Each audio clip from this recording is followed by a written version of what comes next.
Okay, my team, we're recording, we're in. So let's start this. Before we dive into the presentation itself, we're going to talk about a few things. We're going to talk about how to support digestion, because that's a big piece of getting back into the kitchen, is understanding, how that can help you feel better. One of my favorite mottos is eat better, feel better. When you eat better, you feel better. When you feel better, you do better. And that's how we rise the tides. So we're going to talk about supporting our bodies in that process of digestion. We're going to do a pantry audit. You do not have to do this in real time. You can use this recording and go do this at another time, just because we've only got 30 minutes. Well, we have 45, but I want to give time for questions. And then I'm going to talk about some kitchen essentials. I have a ton laid out in front of me that you can't see. This is like magic hat over here. And I'm going to talk about how you can start to incorporate these things instead of feeling like, you have to do it all at once, because we don't have to do that. Before that, I just want to give a little bit of background on myself. A lot of you may not know who I am. Some of you do. But I am the founder of Navigating Nutrition. I own a functional nutrition coaching business. I'm also a health coach at Wild Health. I'm a nutritional therapy practitioner and former CrossFit coach. I coached for almost 10 years. And I help busy entrepreneurs and high performers feel great so they can perform better in every area of their lives. I also live on a farm, fun fact. I raise livestock, and I provide tons of free education around where our food comes from and how that affects our health and performance, and how you can support your health while also living a healthy life and supporting a healthy planet. And my mission is to rise tides, raise the vibes on our planet by creating a ripple effect of digestible education, starting with our leaders, and that is you. So thank you for rising the tides and raising the vibes with me. So first and foremost, what can we do to support healthy digestion? There's a few things that make the biggest impact when it comes to supporting our body through the process of digestion. Number one is eating regularly, but along with eating regularly, and that means eating at regular intervals, but also throughout your day, but also fasting regularly. So we want to think about giving our bodies the time that it needs to fully digest the food that we take in after each meal.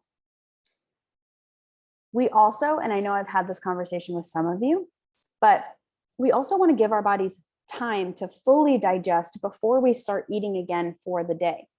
So that means, like, in the evening, we want to make sure that we're giving our bodies time before bed to fully digest, so that we can digest, get into a parasympathetic state to relax and wind down and get into our sleep cycles, so that we can work on sleep and recovery and all of the processes that happen during that time. If we are eating as we do that, or eating too close to bedtime, I'm sure we've all experienced this. It really does affect your sleep, your ability to wind down, but also your ability to stay asleep. So when we think about fasting, we're thinking about giving our bodies at least 10 to 12 hours where we're not eating anything. And that should be, around the amount of time that you're sleeping. So we want to, I wouldn't say make it as much of a strict, like, I have to stop eating at this time, I have to start eating at this time, but you do want to keep in mind that that's going to help your body be primed to digest the foods that it's taking in.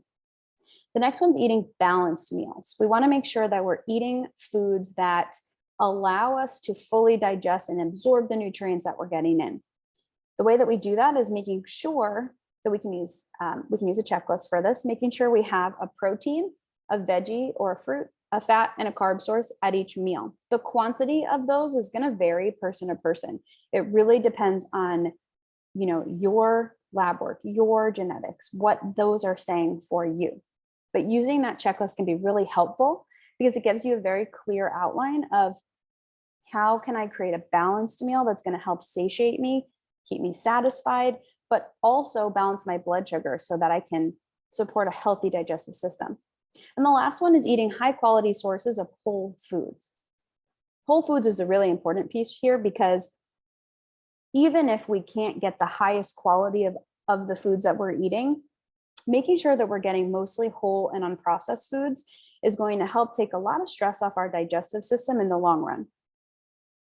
You may be one of those people that's like, wait, hold up, I can't have like raw veggies, or I can't have specific types of whole foods. And that may be right now because of some form of a digestive issue that you might be having.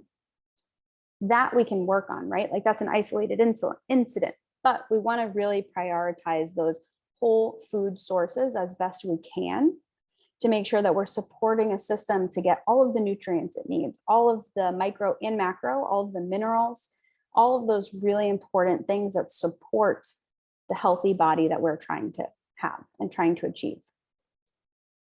So this begs the question, does it need to be organic? That might not be feasible for everyone, and that's okay. I want you to, like I said earlier, focus more on getting those whole foods into your diet first, limiting the food adjacent products. So if you notice that in your daily life, there's a lot of convenience foods, a lot of bars, protein shakes, pastries, other treats, cereals, or other processed foods, that's going to be the place that we can make the most change with first. That's the place where we can make the most impact. If we can start to swap out some of those things throughout your day, week, month, that's going to compound, and that's going to have a really, really beneficial outcome for you.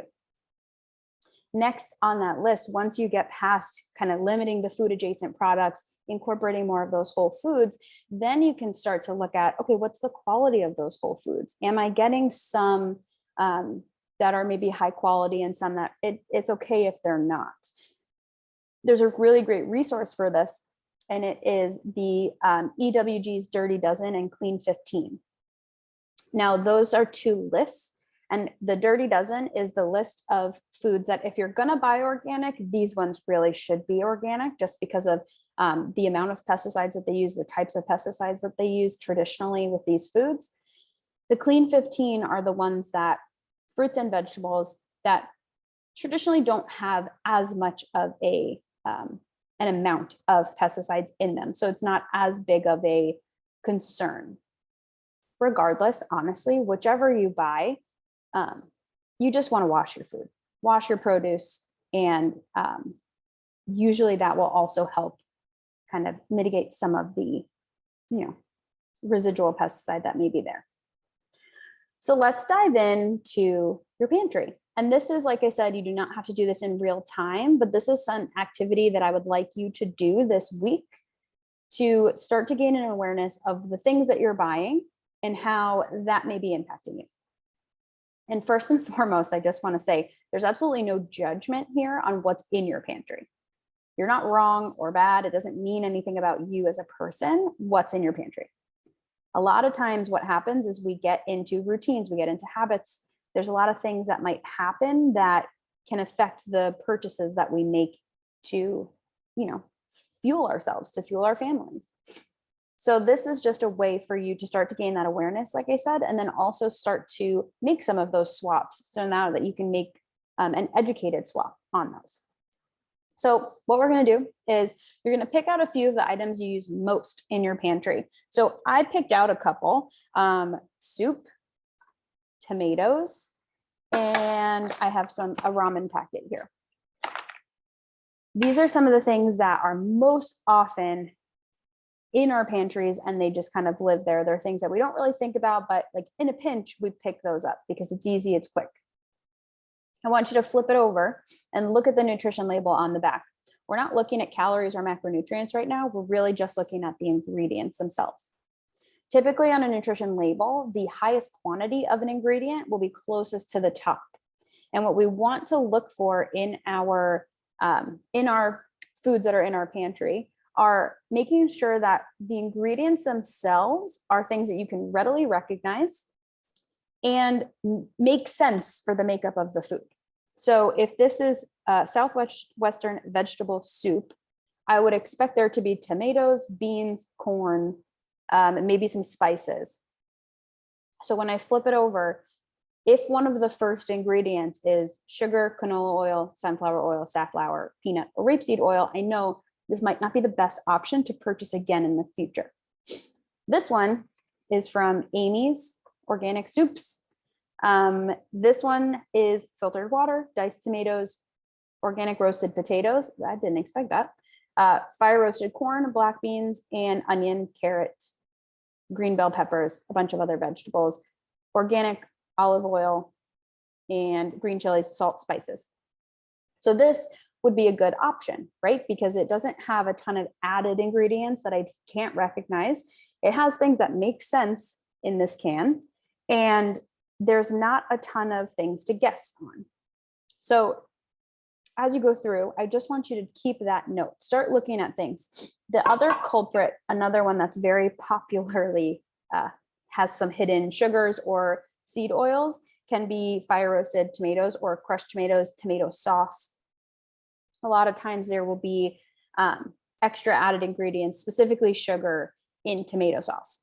So I want you to always look for those things on the labels. Those are the big ones. And the reason we look for seed oils and sugar the most are because those are things that can be extra inflammatory for our bodies, but also have the most deleterious effect for us. So those are the big ones that we really do want to avoid in our products. So this exercise is something that you can do on your own, like I said. And as you start to pick out things that maybe have some of these like added sugars or added seed oils, things that you do want to avoid in the future, just take note of it as you use it. Or if you want to donate it, you can absolutely donate it. But as you use it, just take note that the next time you restock on that, on whatever it is, you might want to pick a different option. And I'm going to give you some brands in a couple of slides, just of some options that usually will have better ingredients that you can find. And here we are. So I have to move all of your beautiful faces up so I can see my list. So these are, you might want to screenshot this. You can also, because you're going to get this, you'll see this recording, you'll be able to come back to this, but these are some of the most used things that can make the biggest difference in terms of cooking and prepping foods that really taste good, are satisfying, and also add to the nutrient density of the foods that you're eating. Spices like sea salt, black pepper, garlic powder, onion powder, oregano, cumin, paprika, chili powder, basil, and rosemary. So you do not need to have all of these, but what my suggestion would be is to think about foods that you traditionally like. Think about foods that you would order at restaurants. And you can look up recipes for those things and start to get an understanding of what kinds of spices you like. What kind of things do you enjoy? What's like your palate? And once you do that, once you understand that, you can start to incorporate more of those types of spices into your cooking at home. And that's a really easy way to start to enjoy some of the foods that you're eating. Some other options to look at are high quality cooking fats. So I broke it down into polyunsaturated and monounsaturated fats and then saturated fats. And the reason I did that is because there are some of us that really need to focus more on the poly and monounsaturated fat options and limit or reduce the amount of saturated fats we have in our diet. That does not mean that they're not good options. It just means that you want to try and cook with the poly and monounsaturated fats for cooking more often than the saturated ones. So avocado oil, extra virgin olive oil, those are great options for cooking. Extra virgin olive oil will have a lower smoke point. So that's really great for slow roasting or dressing salads, things like that. Avocado oil has a little bit higher smoke point. It's better for like sauteing vegetables, things like that.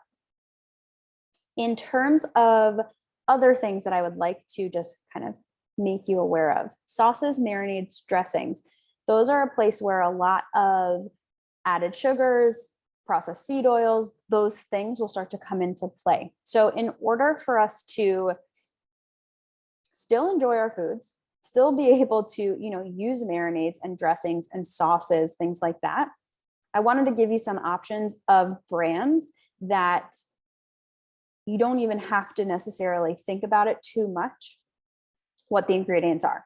So one is Primal Kitchen. I only took this out to show you, if you like buffalo sauce, it's really good, but the label, that's what the label looks like. You can look for this guy, the green and black. Primal Kitchen is one. They have a ton, like they're one of the probably most prominent of the sauces, dressings, marinades that is no sugar added. They're mostly made with avocado oil. I think almost all of them are made with avocado oil instead of like any processed seed oil. And the ingredients are all things that you can readily recognize. So this is a really great option, is Primal Kitchen. Another option is the new Primal. I don't have the example to show you, but the new Primal is like a blue and white label. And they also have really great sauces and marinades. Same claim to fame, avocado oil or olive oil, and all natural ingredients. And then Whole30 now has their own line of salad dressings. So you can go to their website, you can find them on Amazon. All three of these you can find on Amazon, or Thrive Market is another great option if you don't have them or don't see them regularly at your grocery store. Primal Kitchen, I will say, is in most grocery stores now. So I would just look in the dressing section and see if you can spot it in there. Another thing I wanted to point out is bone broth. I actually have some cooking back there in the crock pot, but bone broth is a really great option for a lot of reasons. Some of you may have the Col5A1 SNP where you have an increased risk for tendinopathy.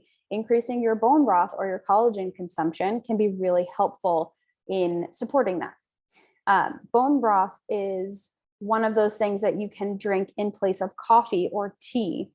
It is a really great source of electrolytes. It has all of these really great benefits that when you start to incorporate it into your daily life, daily routine, can be really great. And you can actually use it to cook vegetables. You can use it to create soups like pho or ramen. Things.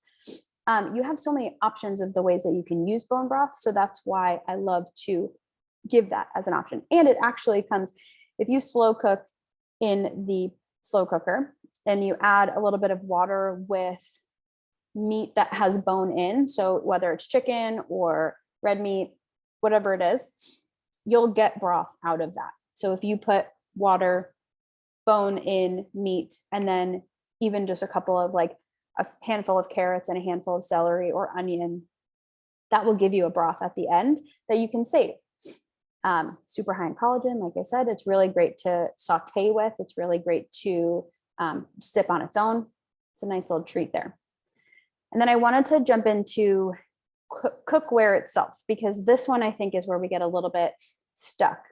It can be really easy to have all of the great ingredients, but if you have a pan that you hate or you don't enjoy the cleanup, that is where the problem is. We really do want to avoid Teflon nonstick cookware, just because of that coating can be really dangerous when it starts to scratch, and that can leach into our food, which we want to avoid.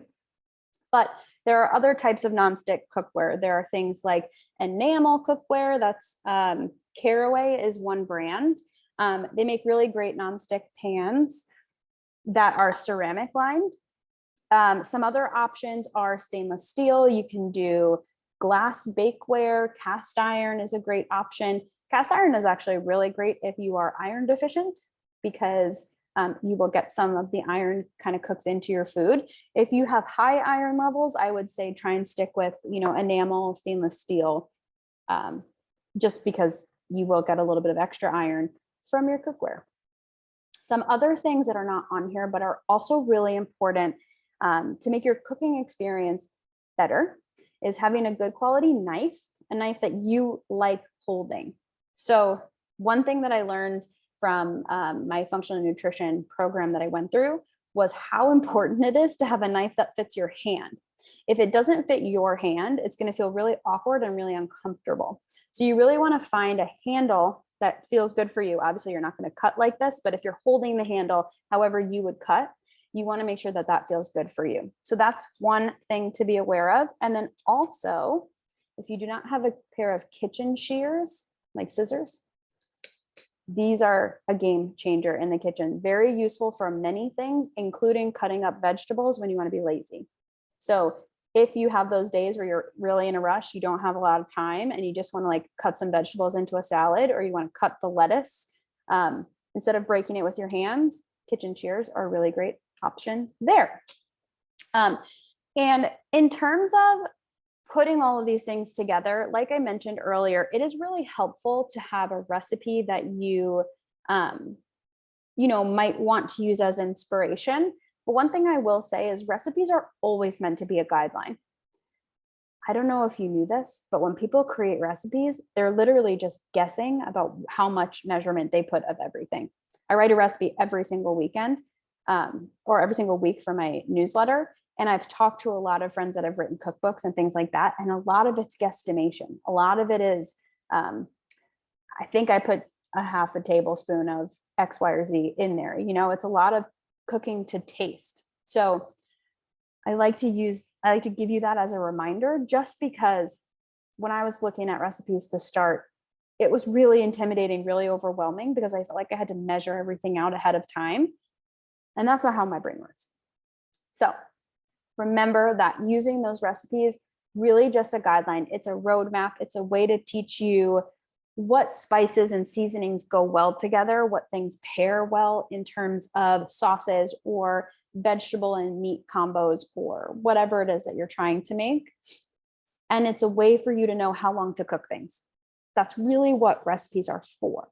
So if you start on this journey and you're like, okay, I'm going to find 10 recipes for next week, remember that you don't have to follow them exactly. Maybe you want to instead try and find 3 recipes that you can use similar ingredients for and try and mix it up throughout the week that way and see how that goes for you. So if you are ready, and this is only if you are ready to start the purge of your pantry, if you're ready to start taking some things out and replacing them with the new, I'm going to call them improved versions of those foods, I want you to go in and take out anything that has not been used in the last 3 to 4 months or that is expired. If it's expired, it should be out of there anyway. You shouldn't be using it. Mark or keep note of what you use frequently and take note of the ingredients. That's what we talked about when we were talking about reading the labels. And then I want you to start picking a new cooking essential every time you go grocery shopping. So maybe one week you want to try sardines. Great. Then that will be your next thing on the cooking essentials list that you can try. Maybe next time you want to try a new type of sauce. Great.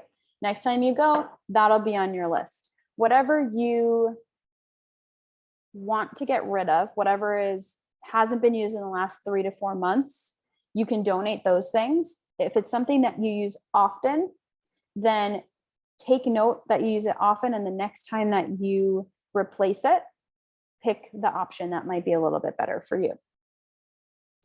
And then just a reminder, again, recipes are roadmaps. They can guide you on what flavors go well together, but they are not the end all be all. It is not the good word. This does not, I don't know how many more times I can say this. It doesn't require a complete kitchen overhaul. Just start small. Acknowledge that you were doing the best that you could with the information you had. And now you have new information to work with. It can be really easy in these situations to feel overwhelmed by all of the information that you get. Instead of trying to do all of it, just pick one thing that you know that you can do really well, whether it's swap out your cooking oil from canola to olive oil. That's a great option. Maybe it is the next time you buy tomatoes, making sure you read the label to find one that has no sugar in it. That's another great option.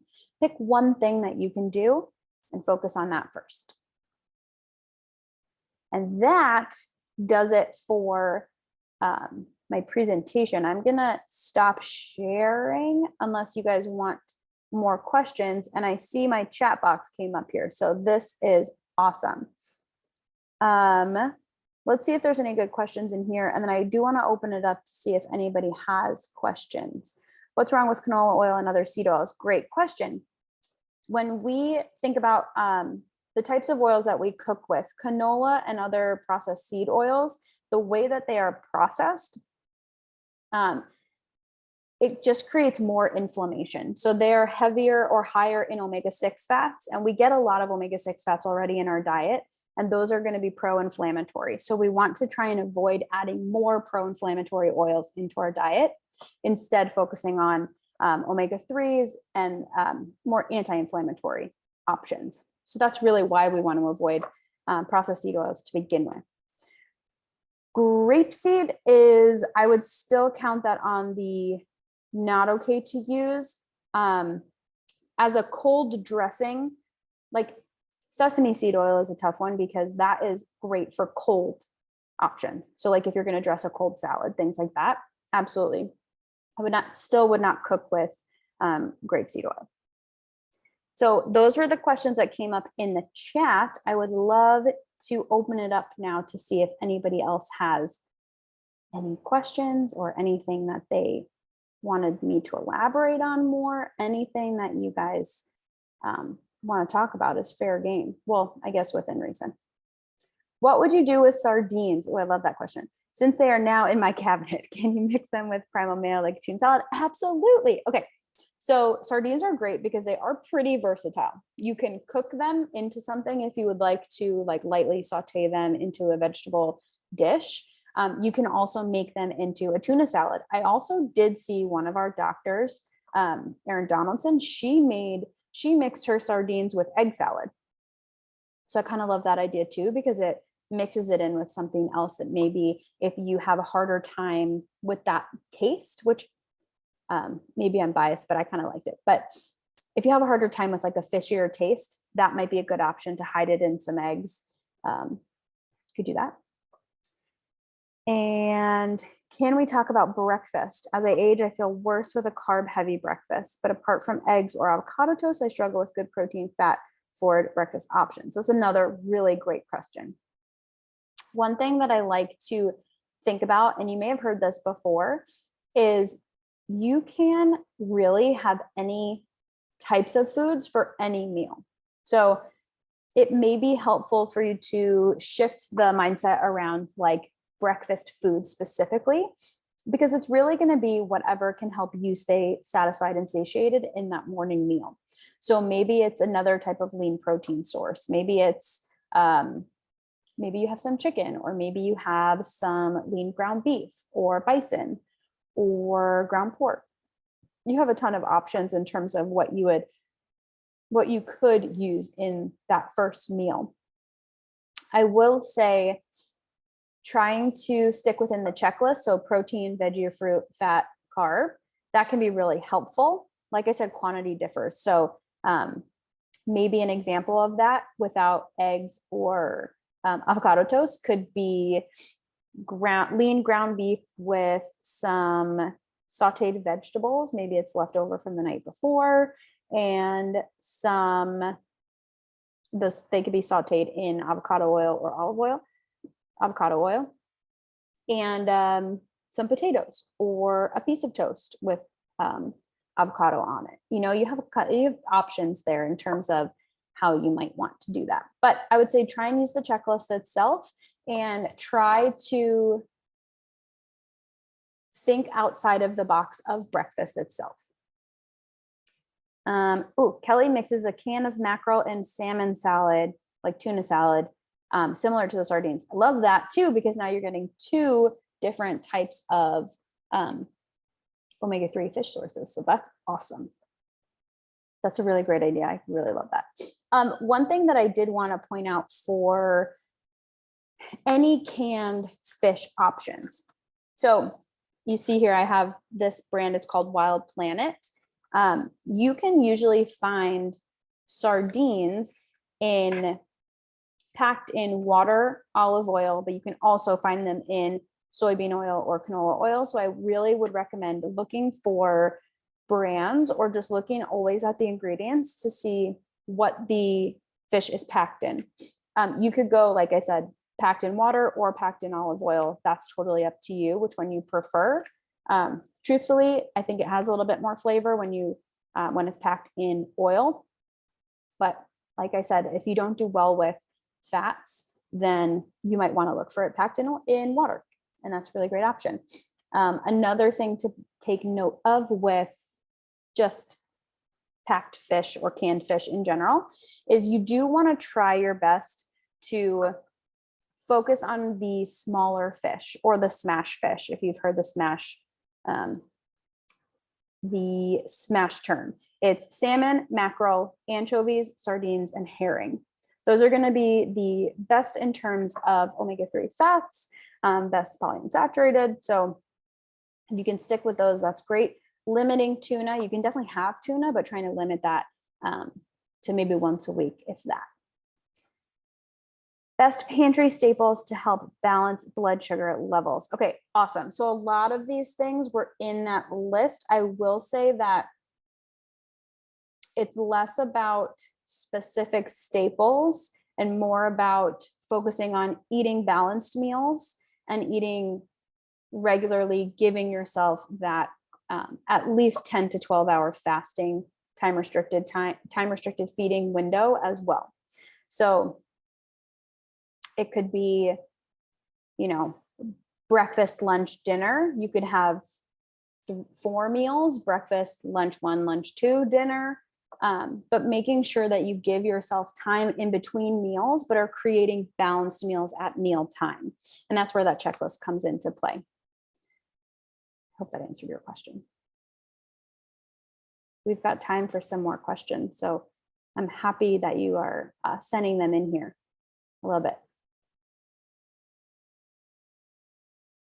Any thoughts on non-dairy plant-based milk? Okay, I do have a lot of thoughts on non-dairy plant-based milk. So again, and a lot of times it will come down to this, I always recommend reading the ingredients, because there are going to be some options that are great options. There are going to be some things that for a lot of us, maybe dairy is not the best option. We can't really handle it, or we're trying to avoid those types of saturated fats, anything like that. So non-dairy or plant-based milks can definitely be an option. They can definitely be something that you incorporate. But like I said, everything we really want to make sure is that we're looking at the ingredients specifically. I will say that there are a few brands that do have better options. Simply Almond is one. They have regular almond milk and I want to say coconut milk that have very little added ingredient. I think there's maybe like, what's it called? Gellan gum as like a solidifier, which is a little bit more natural. Not ideal, like I said, but not the worst thing.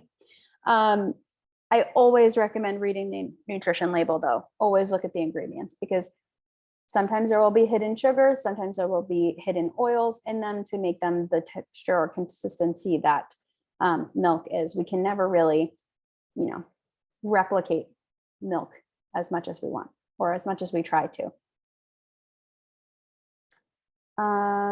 I see Kelly thank you, Kelly, for helping with Lee's question. How bad are the dairy-free milks that have less than 2% of insert fillers and oils here? Is it okay since it's less than 2% or still not great? So I think that context matters. And I think in this case, it really depends on how often you're having whatever that is. So if it's an every single day thing, or you're having it multiple times a day, then yes, I do think that matters. I think it compounds, right? But if it's something that's a once in a while, or you use it to cook sometimes, or you're traveling and it's really the only option, in those cases, it's not going to be the worst thing, because it's not something that you're having all of the time. So unfortunately, there's not like a set rule there, but I think context really does matter. So I really, I would urge you to be like a detective in your own life in those cases. What else we got? Those are really great questions, by the way. Do you have any well-balanced snack ideas for shift workers? Background, I'm a nurse and I only get 2 breaks in a 12-hour shift. Okay, first of all, unfair. Trying to eat all my food for the day in that 12-hour window. So a lot of the time I have to sneak little pocket snacks like a bar or something. Okay, So shift work is one of those areas where it can be really tough, right? Like you don't have a ton of time to eat anything. And even when you do get a break to eat, it's probably the last thing that you want to do before you like get back into your work. So I think for shift workers, something that could be really beneficial is focusing on how you can create that checklist, the protein, veggie, fruit, fat, and carb, or taking a piece of that checklist to build a snack. So a protein and a fat, or a protein and a vegetable and a fat. Things like that. It can be really helpful if you can create balanced snacks that way. Some things that I like to recommend are like, there are some bars that are great, are better options, like RX bars, Epic meat bars. Those are a good option. Pairing that with some sliced veggies or a piece of fruit, something that can help kind of get you two or a combination of all three macronutrients in one snack can be really, really helpful. So RX bars, Go Macro bars have some good options. The ones with fruit in them do have seed oil, so I would stay away from like the dried fruit options. But apple slices and nut butter is a really great option. If you can have nuts, that's a fantastic one. Even just some trail mix is a great option. There are tons. If I sit here and really think, hard-boiled eggs and avocado, you could do eggs and veggies. You can do sardines. Just don't heat them up, because then everyone will not like you. Microwave will smell. Almond butter versus peanut butter, another good question. Seems like the real difference is fiber if you look for a butter that's just nuts and salt. Yes. Okay. Yes, it is mainly fiber content, and peanuts tend to be pretty inflammatory for most people. Also high in omega-6s. They're also a legume, not a nut. So a lot of times I like to recommend, especially for people that I work with that have digestive issues in some way, shape, or form, I like to try and steer them away from legumes and lectins, just because they tend to be a little bit more inflammatory on our gut, especially if there's other imbalances happening. So if you can stick with almond butter, keeping it either raw or roasted with just nuts and salt, then that's going to be a better option. It doesn't have to just be almond butter. It could be cashew. There are macadamia nut butters, hazelnut butters. There's all sorts of things that you could try. And I see another question here. Since being told I'm gluten sensitive and trying to watch the seed oils, I'm struggling to get creative with carb options to keep lunch and dinner exciting. Ooh, I love this. Okay. So I would start to think about what you traditionally stick with when you're looking at dinner and lunch. And then we can start to play around with some other options, other ways to kind of make those things happen. Right off the bat, I can give you some ideas for carbs that you can incorporate into lunch or dinner. Yuca, potatoes, sweet potatoes, quinoa, oats, brown rice, white rice. That's 7. So if you tried to do one of these each day, that is you have a different carb source every single day. Do I think you should do that? Probably not. That's a lot of things. You'll probably have leftovers that you can utilize anyway, but you have a ton of options in terms of things that you can start to incorporate. Same way that I have the recommendation to just start with one thing. If you're going to replace things in your pantry, just start with one thing that you're going to replace in terms of getting creative with a different type of carb option for meals and see how that goes. I think sometimes we can get a little bit in our heads, or we have a tendency just as human beings to overcomplicate it. But if you can find one of those 7 that I listed that sounds good to you, try that. And then if it works, great, you can incorporate it again.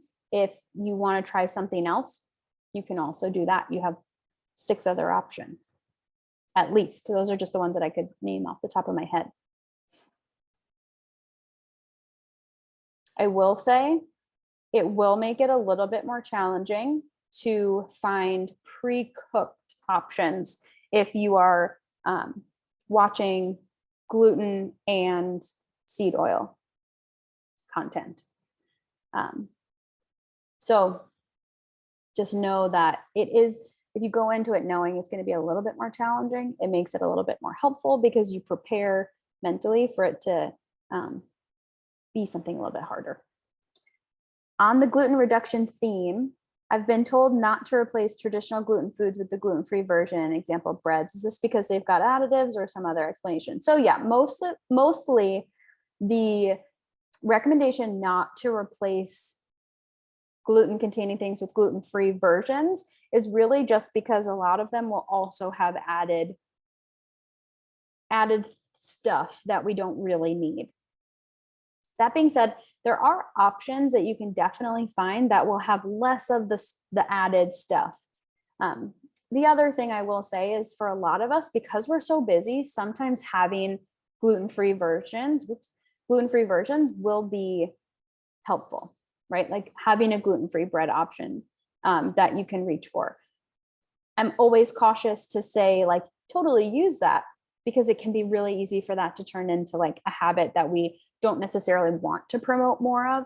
But that being said, I also recognize that we're busy people and carbohydrates are a necessary thing for a lot of our active folks. So if you can find options that are not loaded with a ton of extra stuff, you can definitely start to incorporate it. It just is being mindful of making it a habit and something that you routinely reach for. Good tasting gluten-free noodle options. Ooh, rice ramen. Yep. So rice noodles are a good option. Those are gluten-free. You can try lentil options. Some people, I will say, if you know that you have a harder time with lectins and legumes in general, lentil pasta might not sit well with you.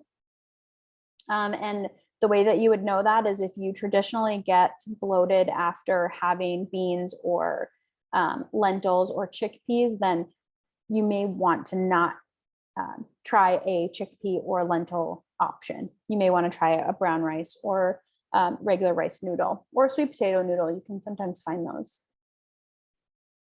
If you have a Great Harvest Bakery, they have a great gluten-free Dakota bread with lots of nuts, seeds, and buckwheat. You can also make your own gluten-free bread with all those seeds. There are some really great recipes for that online. What are your thoughts on sprouted foods? So I am going to be very honest with you. I will always say go for a sprouted option if you can, because that is going to be the most easily digestible source of whatever it is that you're eating, whether it's nuts or grains or sprouted breads, things like that. It is going to be a little bit easier for your body to digest. That being said, you may not have access to it in some places. If you don't, that's okay. But if you do have that option, I would say reach for it. It is going to be a little bit easier on your digestive system. You guys, these are great questions. I'm going to take one more before I let you all go. If there's one more, favorite cookbooks. Oh, Sam coming in with the good ones. Okay. I really have been enjoying Cook Once Dinner Fix. That's by Cassie Joy Garcia. That's been my all-time favorite right now. I will say that Max Lugavere came out with Genius Kitchen, which I haven't bought it yet, but I've seen some of the pages, some of the recipes just online, and I'm really looking forward to that one coming out as well. So Genius Kitchen by Max Lugavere and Cook Once Dinner Fix by Cassie Joy Garcia. Those are some really great options. And both health conscious with all of the options. You don't have to worry about it being gluten-free or dairy-free or anything like that. They give all those really great options. Great question. Awesome. Well, thank you all so much for being here. It was awesome to get the chance to talk to you all and share some of this fun stuff. And thanks for being in my kitchen with me. It was a really great excuse to clean. So thank you. I appreciate that. I know my husband will appreciate that as well. And I'm happy to answer any additional questions if you have them, if anything pops up for you. I will put my email in the chat box here. If you ever want to chat more about anything, I'm happy to answer any questions that you may have. Thank you.